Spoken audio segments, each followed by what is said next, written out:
పదునుగల ఆయుధంగా నా యేసయ్యా, ప్రతిరోజు వాడుకో నన్ను యేసయ్యా.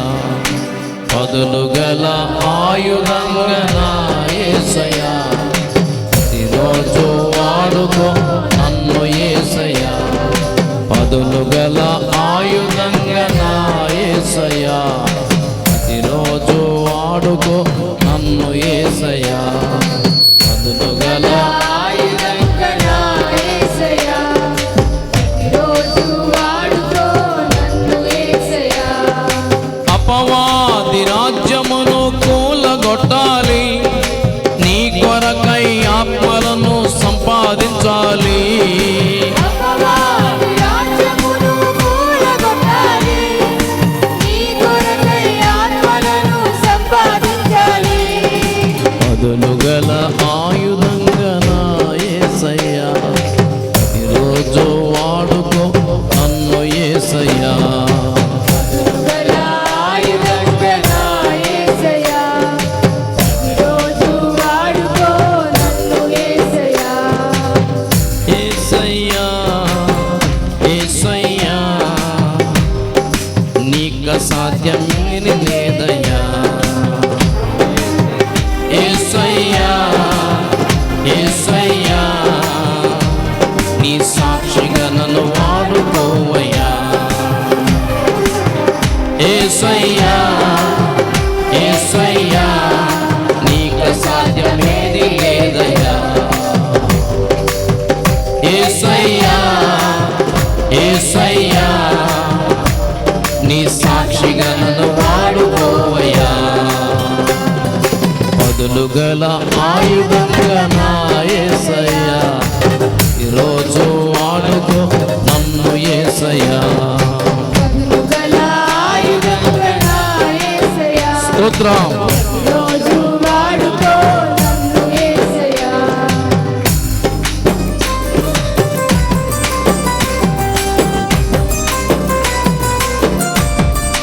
ఆమేన్.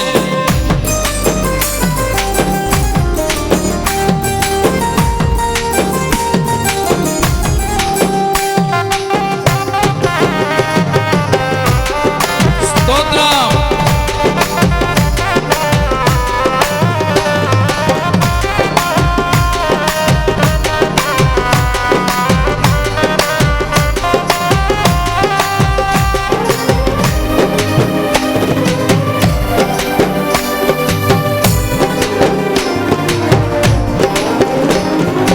వాడిగల బాణముగా పదును పెట్టి నీ అంబుల పొదిలో నన్ను దాచి ఉంచావు.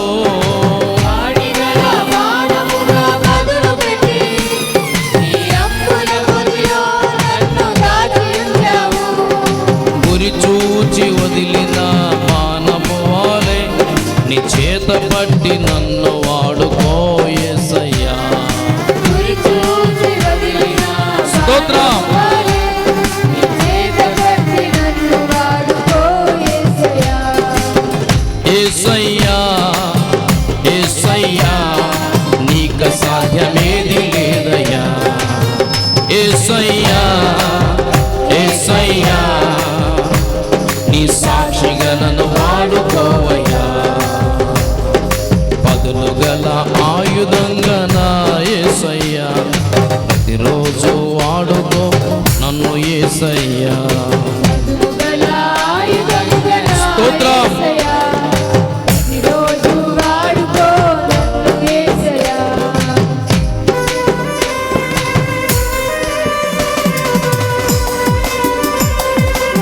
దేవుని చేత దేవుని కొరకు ప్రతిరోజు వాడబడాలి. అదే నిజమైన క్రైస్తవ జీవితం. ఆమేన్.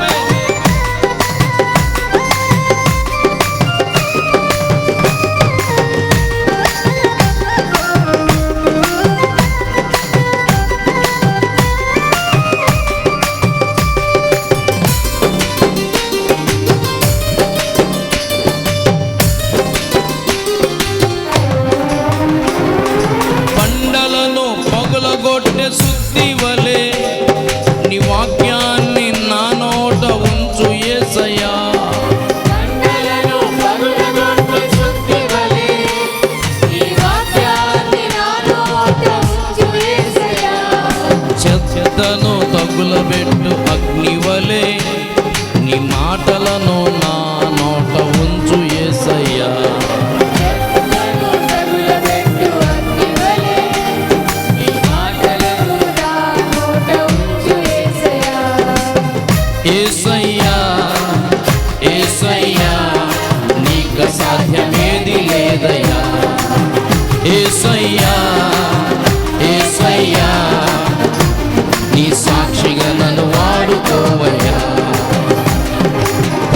గల ఆయుధంగా నా యేసయ్యా ఈరోజు వాడుకో నన్ను యేసయ్యా.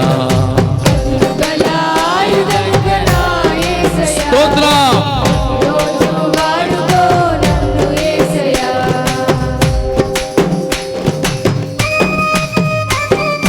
ఆమేన్.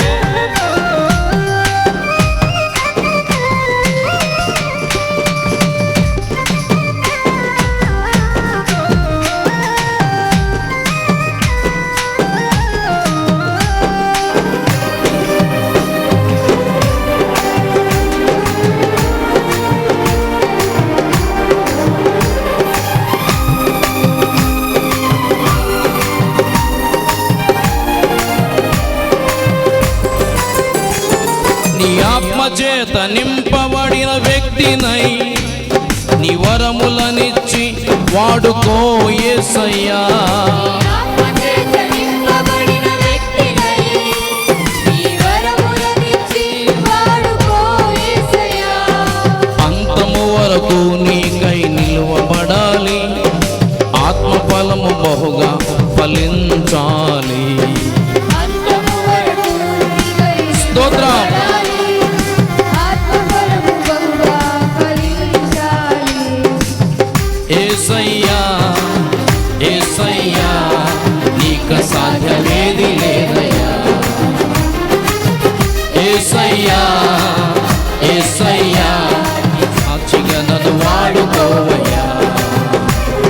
పదులు గల ఆయుధంగా నా యేసయ్యా ప్రతిరోజు వాడుకో నన్ను యేసయ్యా.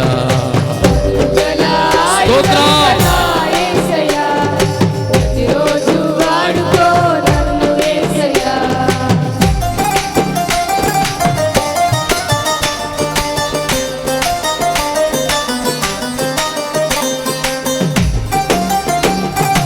ఆమేన్.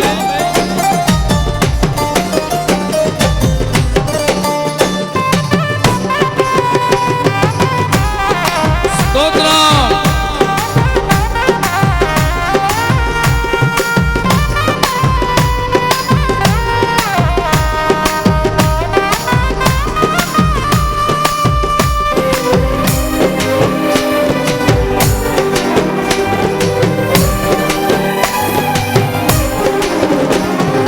ఘనత గల పాత్రగానే వాడబడాలి, గర్జించు సింహాన్ని చితుక కొట్టాలి.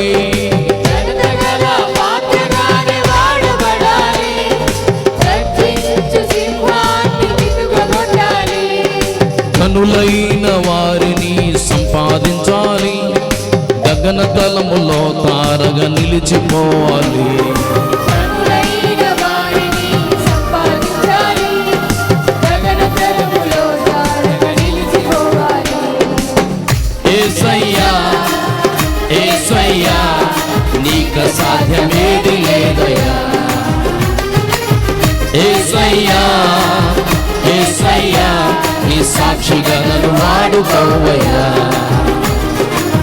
యేసయ్యా యేసయ్యా నీకు సాధ్యమేది లేదయ్యా. యేసయ్యా యేసయ్యా నీ సాక్షిగా నన్ను వాడుకోవయ్యా. పదులు గల ఆయుధంగా నా యేసయ్యా ఈరోజు వాడుకో నన్ను యేసయ్యా. స్తోత్రం. స్వరమెత్తి ప్రతి ఒక్కరు పాడదాం. రోజు వాడుకో నన్ను యేసయ్యా. పదులు గల ఆయుధంగా నా యేసయ్యా ఈరోజు వాడుకో నన్ను యేసయ్యా. గల ఆయుధంగా నా యేసయ్యా. ఈరోజు వాడుకో నన్ను యేసయ్యా. అపవాది రాజ్యమును కూలగొట్టాలి, నీ కొరకై ఆత్మలను సంపాదించాలి. అపవాది రాజ్యమును కూలగొట్టాలి, నీ కొరకై ఆత్మలను సంపాదించాలి. అపవాది రాజ్యమును కూలగొట్టాలి, నీ కొరకై ఆత్మలను సంపాదించాలి. అపవాది రాజ్యమును ఆమేన్. కూలగొట్టాలి, నీ కొరకై ఆత్మలను సంపాదించాలి. యేసయ్యా యేసయ్యా నీకు సాధ్యమేది లేదయ్యా. యేసయ్యా యేసయ్యా నీ సాక్షిగా నన్ను వాడుకోవయ్యా. యేసయ్యా యేసయ్యా నీకు సాధ్యమేది లేదయ్యా. యేసయ్యా యేసయ్యా నీ సాక్షిగా నన్ను వాడుకోవయ్యా. యేసయ్యా యేసయ్యా నీకు సాధ్యమేది లేదయ్యా. యేసయ్యా యేసయ్యా నీ సాక్షిగా నన్ను వాడుకోవయ్యా. పదులు గల ఆయుధంగా నా యేసయ్యా ప్రతిరోజు వాడుకో నన్ను యేసయ్యా. పదులు గల ఆయుధంగా నా యేసయ్యా ప్రతిరోజు వాడుకో నన్ను యేసయ్యా. పదులు గల ఆయుధంగా నా యేసయ్యా. స్తోత్రం. పదులు గల ఆయుధంగా ప్రతిరోజు ఆమేన్. పదులు గల ఆయుధంగా నా యేసయ్యా ప్రతిరోజు వాడుకో. ప్రతిరోజు వాడుకో నన్ను యేసయ్యా. ప్రతిరోజు వాడబడాలి ప్రభువా. ఆత్మల సంపాదనే మా ధ్యేయం. నీకు అసాధ్యమేది లేదు. నీ సాక్షిగా వాడుకో యేసయ్యా. ఆమేన్. వాడుకో. ప్రతిరోజు వాడబడాలి ప్రభువా. నశించిపోతున్న ఆత్మలని కొరకు సంపాదించాలి ప్రభువా. ప్రతిరోజు వాడుకో. స్తోత్రం స్తోత్రం స్తోత్రం స్తోత్రం. ప్రతిరోజు వాడుకో. ప్రతిరోజు వాడుకో. యేసయ్యా యేసయ్యా నీకు సాధ్యమేది లేదయ్యా. యేసయ్యా యేసయ్యా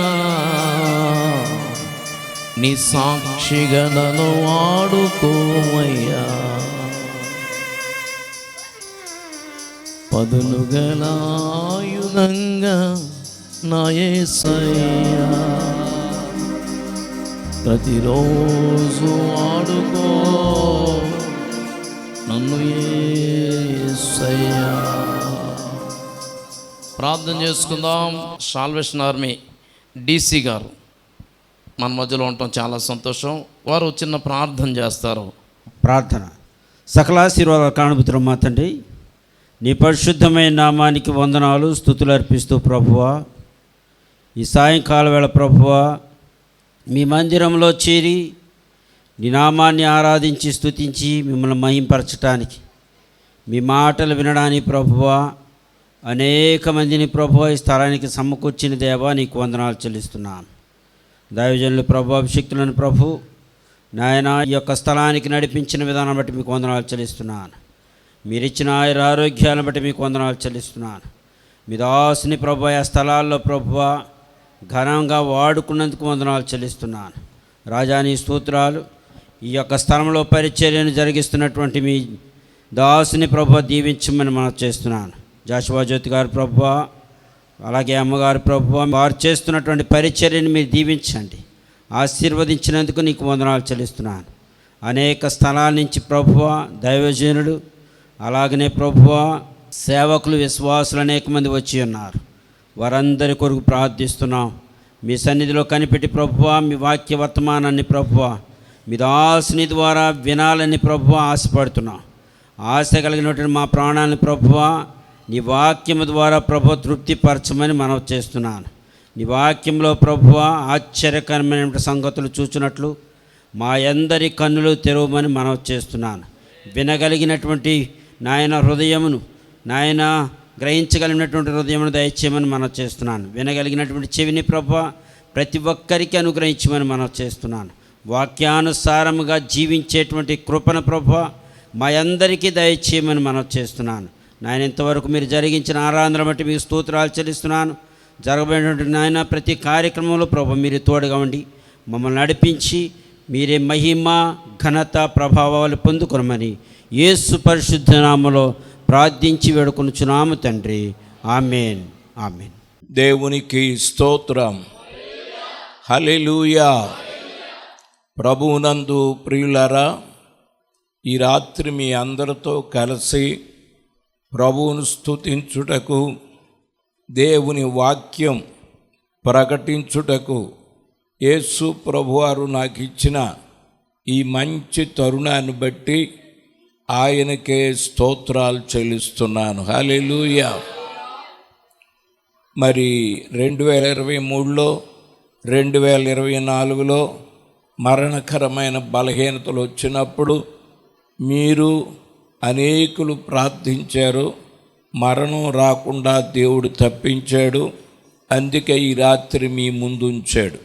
అయితే ఈ రాత్రి మీకు మాట పరిశుద్ధ గ్రంథం నుండి జ్ఞాపకం చెయ్యాలని నేను కోరుచూ ఉన్నాను.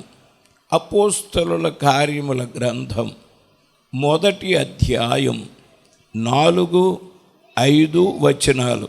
ఆయన వారిని కలుసుకొని ఏలాగు ఆజ్ఞాపించెను, మీరు యెరూషలేము నుండి వెళ్ళక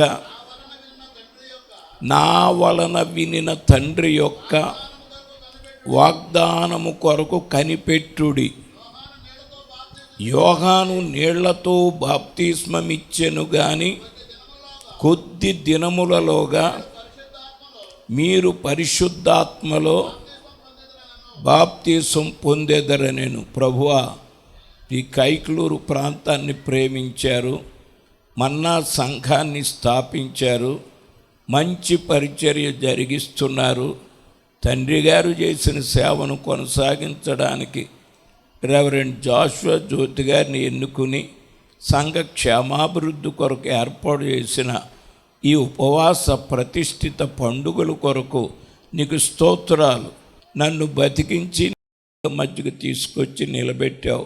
వాడుకోండి, అందరిని ఆశీర్వదించండి, మహిమ పొందండి. యేసు నామమున ప్రార్థించుచున్నాను తండ్రి, ఆమేన్. దేవునికి స్తోత్రం. హల్లెలూయా. ఇప్పటికి 2025 సంవత్సరాల క్రితం యేసు ప్రభువారు బెత్లెహేములో కన్య మరియ గర్భమును జన్మించారు. 33.5 సంవత్సరాలే జీవించారు. ఆయన ఒక పని మీద వచ్చారు. ఆ పని పూర్తి చేశారు. అది ఏమిటంటే పాపులను రక్షించాలి. ఈ లోకములో ఉన్న వారంతా ఆదాము అవ్వల ద్వారా పాపులే.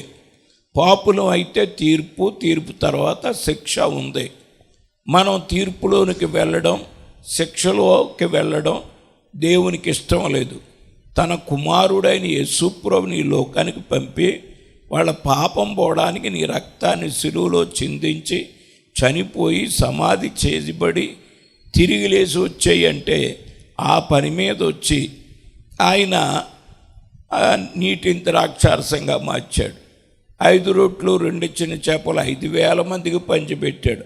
ఆహా, ఏం దేవుడురా బాబు, ఏం చేస్తున్నాడు రా అనుకున్నారు.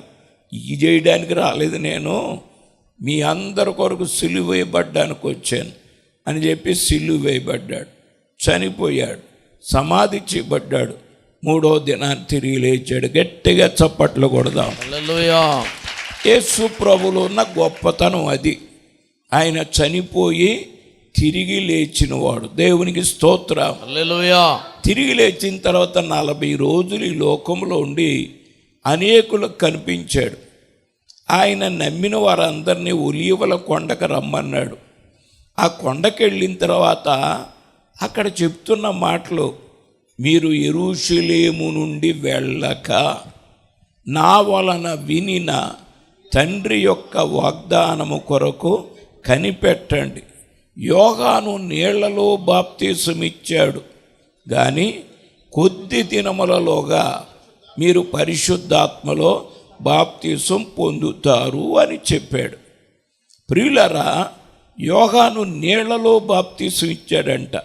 యేసుప్రభు శిష్యులంతా ఆ యోహాన్ గారి దగ్గరే నీటి బాప్తిసం తీసుకుని తర్వాత యేసుప్రభు శిష్యులు అయ్యారు. మీకు ఆ బాప్తిసం సరిపోదు, మీకు ఇంకొక బాప్తిసం కావాలి. అది పరిశుద్ధాత్మ బాప్తిసం. పరిశుద్ధాత్మ బాప్తిసం కొరకు మీరు కనిపెట్టండి. మీరు యెరూషలేము నుంచి వెళ్ళిపోవద్దు. యేసుప్రభు వచ్చాడు, వెళ్ళిపోయాడు, ఇక మమ్మల్ని ఎవరు చూస్తారు అని మీ ఇళ్ళకి వెళ్ళిపోకండి.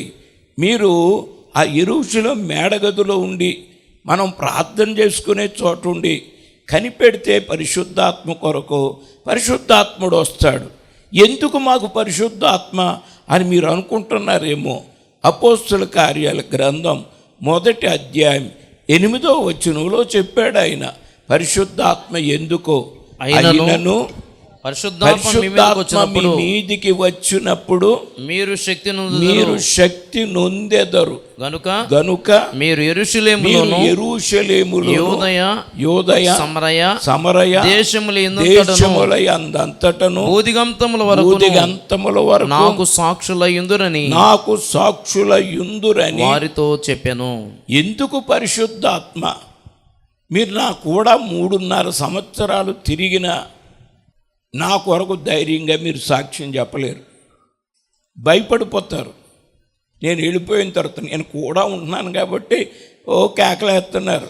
నేను వెళ్ళిపోయిన తర్వాత తెలుసుద్ది మీ సంగతి. కనుక మీరు భయపడకుండా ధైర్యంగా యేసు ప్రభువు గురించి సాక్ష్యం ఇవ్వాలంటే మీకు శక్తినిచ్చే పరిశుద్ధాత్ముడు మీకు అవసరం. దేవునికి స్తోత్రం. సాక్ష్యం చెప్పడానికి ఆయన మీకు శక్తినిస్తాడు. ఇప్పటికీ చూడండి, చాలామంది ప్రభువుని నమ్ముతారు, బాప్తిసం తీసుకుంటారు, పాట పాడాలంటే భయం, ప్రార్థన చెయ్యాలంటే భయం, సాక్ష్యం చెప్పాలంటే భయం, అలాగే వాక్యం చెప్పాలంటే భయం, అన్నిటికీ భయమే. ఈ భయానికి కారణం పరిశుద్ధాత్మ లేకపోవుట. పరిశుద్ధాత్ముడు ఉంటే ఎప్పుడు అవకాశం దొరుకుద్దరా, ఎప్పుడు దంచేద్దామని ఉంటుంది పరిశుద్ధాత్మ పొందినోళ్ళకి. మేము మన్నా మినిస్ట్రీస్లో 76 నుంచి సేవ చేస్తున్నాను. మాకు నెలకు ఒక చోట మీటింగ్ జరిగేది ఆ జిల్లాలో. అందరం అక్కడికి వెళ్ళేవాళ్ళం. పగలంతా దండయాత్ర చేసేవాళ్ళం. రాత్రి ఏదో ఒక ఊళ్ళో ఒక సెంటర్లో మీటింగ్ పెట్టేవారు. పెద్దవారు బిషప్ స్పర్జన్ రాజు అయ్య గారు, అలాగే బిషప్ తిమోతి అయ్య గారు, ఇటువంటి పెద్దవాళ్ళు రాత్రి మీటింగ్కి వచ్చేవారు. మేము పాటలు పాడేసిన తర్వాత వాళ్ళకి ఇచ్చేస్తే వారు ప్రసంగాలు చేసేవారు. వాళ్ళకి చేస్తంటే నాకు చెయ్యాలని ఉండేది. నాకెవరు ఇస్తారు? ఆ నోరు మూసుకుని అలాగే వాళ్ళు చేస్తుంటే వినేవాడిని, దేవుని స్తుతించేవాడిని. ఒకసారి వర్కర్స్ మీటింగ్ అయ్యి రాత్రి సిరిపల్లి దగ్గరలో మాగంలో పెట్టారు. ఆ రాత్రి మైక్లో నా పేరు పిలుస్తున్నారు, దేవదాస్ ఎక్కడున్నా ఇక్కడికి రమ్మని. ఏం కొంపలు పోయిందని వెళ్ళాను. వెళ్తే ఈ రాత్రి నువ్వు ప్రసంగం చేయాలన్నాడు. సిద్ధపడలేదండి, నాకు రాదిండి అనలేదు. ఆ టైం కోసమే ఎదురు చూస్తున్నాను. దొరికిందిరా ఛాన్స్ అని టైం ఇవ్వగానే అప్పటికప్పుడు రాసుకోలేదు రిఫరెన్సులు కూడాను. ప్రభువు ఇచ్చాడు. నమ్మితే జరిగే కార్యాలేంటో టక్కని చెప్పేసానంతే. దేవునికి స్తోత్రం. నువ్వు నమ్మిన ఎడల దేవుని మహిమ చూస్తావు. నువ్వు నమ్మితే రక్షణ పొందుతావు. నమ్ముటే నీ వల్ల అయితే నమ్మువానికి సమస్తము అంతే. 3 ముక్కలో ముచ్చటగా చెప్పేశాను. దేవునికి స్తోత్రం చెప్పండి. ఆ తర్వాత మా అమలాపురంలో సేవ చేస్తున్న కార్ల కొమ్మానపల్లి గారు రేపు అమలాపురం రమ్మన్నాడు. వెళ్ళాను. వెళ్ళిన తర్వాత నువ్వు మానేపల్లి నుంచే అమలాపురం వచ్చేయాలన్నాడు. దేవునికి స్తోత్రం చెప్పండి. అదేంటండి అన్నాను. నాతో కలిసి సేవ చేయటాక అన్నాడు. ఈ దేవుని చిత్తమేమని అలాగే వచ్చేస్తానని నన్ను వచ్చేసాను. దేవునికి స్తోత్రం చెప్పండి.